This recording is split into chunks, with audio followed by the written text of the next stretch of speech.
went to war. And the BE-2C, we see that at the moment on the right side of the flight line with the distinctive undercarriage skids, the chief engineer, the only chief test pilot and the only aircraft designer at the time operating within the Royal Aircraft Factory.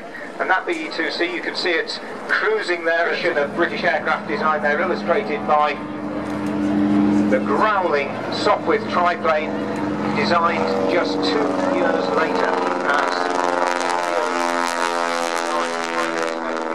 it was the mainstay of what the Royal Flying Corps was doing with Mons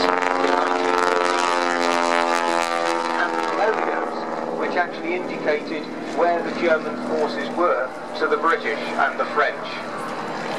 Now the problem was, of course, and we're seeing here the Junkers monoplane getting onto the tail of the BE-2, and also another of the 2 Junkers monoplanes getting onto the tail of the Sopwith triplane now, and that was how the air war began, because the BE-2, as you can see, not the most manoeuvrable of aeroplanes. It was designed, in fact, to be the first ever naturally stable aeroplane. It would fly straight and level without input from the pilot. However, that meant it was very difficult to manoeuvre, and that, with Matthew Boddington to the controls, is about as much bank as you can put onto a BE-2. If you try and haul it round any tighter than that, it starts to lose speed, the nose starts to drop, and you end up in a spiral dive. Of the period, in fact, many of these aircraft have been built from the original design drawings. And again, the BE-2 at the left side of the pilot, you can see it's skidding there to try and get a tighter turn, and the same with the Sopwith as it's going into a banked and skidded manoeuvre there to try and keep the Junkers and its machine guns off its tail. And these aircraft is just like a veteran car. As you drive these, or fly these, you'll find that the control responses are subtly different to those of a more modern aircraft.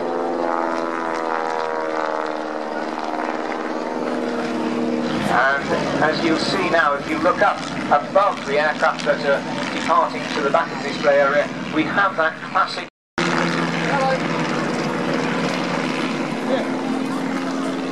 You'll notice too the BE-2C still plodding along attempting to do its work as a reconnaissance aircraft at a higher level, but you'll also notice if you look to the high and the left of the display line, he has got a Fokker DR-1 on his tail, and again you'll see there just how vulnerable the reconnaissance aircraft was against the performance of the aircraft that were developed as the early fighter aircraft. The 2 Junkers also now, both with an SE-5A fighter on their tail, the SE-5A, fast US Army Services squadron that used the SE-5A over the Western Front during the Great War. And in fact, the SE-5A was such a success, it was an early British export because the US Armed Forces operated over 150 of them. And again, you can see the SE-5 there carrying those markings going left to right at the moment on the tail of the Junkers CL-1.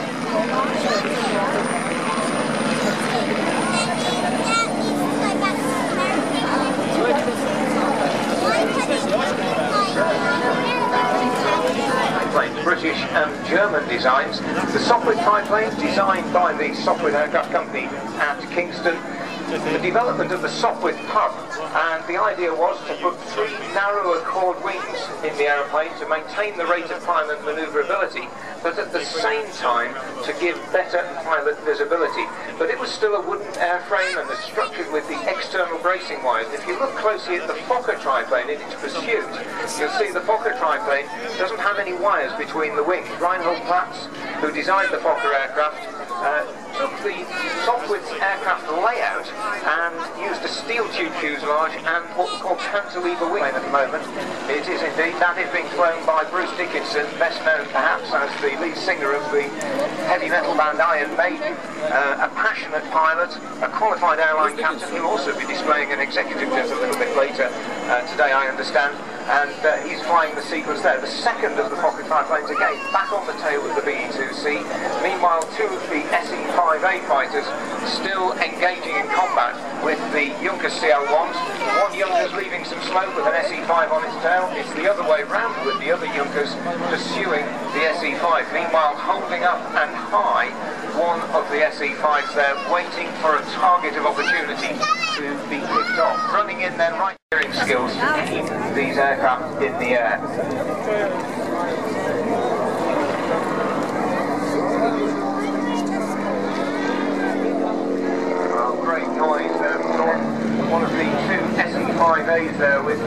tail, the Junkers CL1. That one's the Junkers that is today being flown by Alex Truman. The second there because he turned too early in his pursuit of the Sopwith, and by turning early, that has put the Sopwith potentially on his tail. The Sopwith braking the other way this time around as the Fokker triplane heads off over to. And I think we're going to see our final pass onto the Great Wall display, ladies and gentlemen. This is your chance to give a great wave to the pilots who've been working very hard in these quite thermic conditions. The Great Wall.